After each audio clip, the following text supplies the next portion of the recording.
Hello বন্ধুরা, আমি তনু তোমাদের সামনে আর একটা নতুন ব্লগ নিয়ে চলে এসেছি। তো আমার সাথে যে বসে আছে সে হচ্ছে আমার পিসির মেয়ে। আর এক সপ্তাহে দুবার করে আমার বাড়িতে যাওয়ার কারণ হলো এই যে কারণ হচ্ছে আমার পিসিরা বাড়িতে এসছে, আর পিসি যখনই এখানে আসে আমি পিসির সাথে একটু দেখা করতে যাই। আসলে আগে অনেক পিসির বাড়িতে যাওয়া হতো, কিন্তু এখন একদমই যাওয়া হয় না।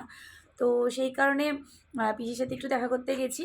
আর আমরা বিকালে একটু বেরিয়ে পড়েছি, আর ও বললো একটু জুডিওতে যাবে। তো সোদপুরের জুডিওটাতে আমি কোনোদিনই যাইনি, জানি না কেমন আর কোথায় সেটাও জানি না। একটা বান্ধবীর কাছ থেকে অ্যাড্রেসটা নিয়ে চলে গেলাম, হাঁটতে হাঁটতে তো সেই চলে আসলাম একদম, তোমরা দেখতেই পাচ্ছ জায়গাটা চেনো। তো এখানটায় এসে ম্যাক্সের অপোজিটে যেই ফুচকার দোকানটা, দারুণ ফুচকা বানায়। আগে এখান থেকে একটা ফুচকা খেয়ে নিয়েছি আমরা। তো তোমরা নিশ্চয়ই যারা খেয়েছো তারা জানবে, দারুণ। তোমরা যারা না খাওনি তাদেরকে অবশ্যই বলো ট্রাই করো। আর তারপরে ওখান থেকে সোজা হাঁটতে হাঁটতে চলে গেলাম খড়দার দিকে, যেতেই পরে জুডিওটা। তো আমি ফার্স্ট টাইম এসেছি। আর তো ঢুকেই একটা ব্যাগ নিয়ে নিয়েছি, ভেবেছি অনেক কিছুই কেনাকাটা করা যাবে। কিন্তু বিশ্বাস করো, একটুও কালেকশান নেই, কোনো কালেকশান নেই ড্রেসের, একদমই ফাঁকা। আর আমি একবার ভাবছিলাম যে তাড়াতাড়ি চলে এসেছি কিনা, তো ভাবলাম 1 মাস পুজোর বাকি আছে, নিশ্চয়ই তাড়াতাড়ি না, কোনো কালেকশানই নেই। যাই হোক, ওর এই জুতোটা পছন্দ হয়েছে, তো ওই জুতো ও দুটো জুতো নিয়েছে। তো তোমাদের সাথে শেয়ার করলাম, তোমরা জানিও কেমন হয়েছে।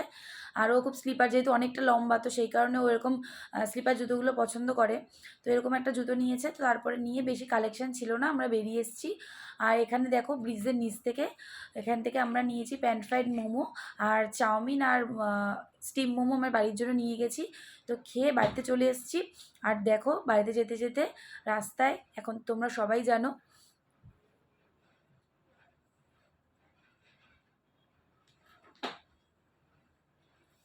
তো এই কারণে আমাদের ওখান থেকে অনেকটা নামিয়ে দিয়েছে। তো যেতে যেতে দেখি মা আর পিসি অনেক রাত হয়ে গেছে বলে আমাদেরকে খুঁজতে চলে এসেছে। ভাবো, এটা আগে হতো, এখনও হবে যেটা ভাবিনি। তো অনেকটাই রাত হয়ে গেছিলো, তো সেই কারণে চলে এসছে। তারপরে দেখো, এই যে আমার পিসি বাড়াতে ঢুকলেই এরকম সবাই জিজ্ঞেস করে পাড়ার লোক যে কবে এসেছিস, কারণ পিসি তো বছরে একবার কি দুবার আসে। কিন্তু আমাকে তো আর লোক জিজ্ঞেস করে না, আমাকে জিজ্ঞেস করে কী রে যাসনি। তো জোকসাপা টিয়ারকি মারছি। যাই হোক, যেটা নিয়ে এসেছিলাম সবাই মিলে ভাগযোগ করে খেয়ে নিলাম। এটা জাস্ট এমনি টিফিনের মতন। তারপরে আমরা রাতের খাবার খেয়ে সবাই ঘুমিয়ে পড়েছি। এসেছিলাম, একদিনও খাওয়াইনি, কিনে পরে খাও খাও খাও খাও। তুমি প্রশ্ন জোরে ভাববে, তার আগে একটা ভিডিও। প্রচুর একটাই অভিযোগ, ওকে মামি খেতে দেয় না মা বাড়ি আসলে। তো যাই হোক, তোমাদের ভিডিওটা কেমন লাগলো অবশ্যই কমেন্ট করে জানিও। আর আমি এই টপটা ট্রাই করেছি, আমাকে কেমন লাগলো অবশ্যই জানিও। টাটা।